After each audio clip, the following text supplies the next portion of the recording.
Kamusta? Ito ang wastong paraan sa pamamlansya. Una, ihanda ang mga kagamitan. Una ang kabayo, ang sprinkler, ang mga hanger, at syempre naman ang plancha. Siguraduhin mainit ang plancha.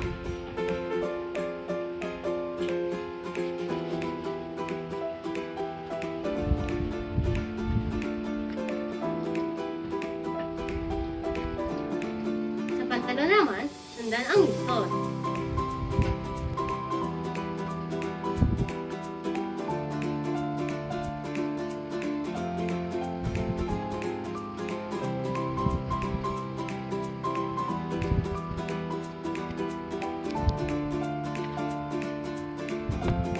Ganito naman pag short.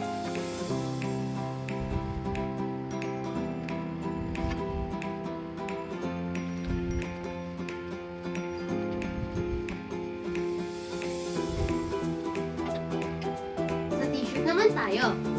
Unahin muna natin ang manggas.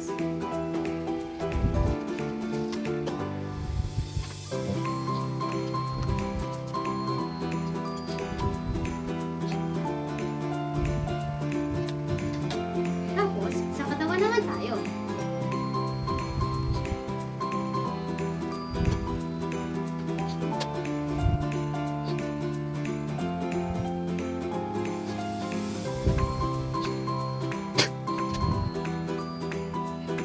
Sa uniform naman, mauna muna ang manggas at kwelyo.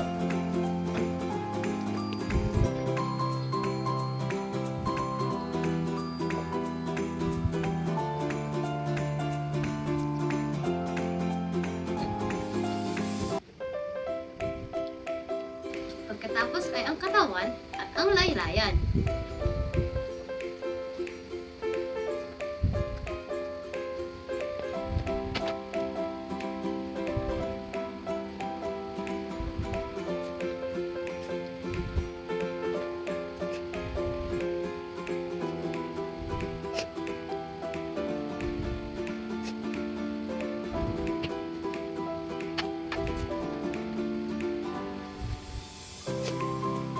O diba? Madali lang magplansya. Ingat lang kayo sa paggamit ng kuryente. Bye-bye!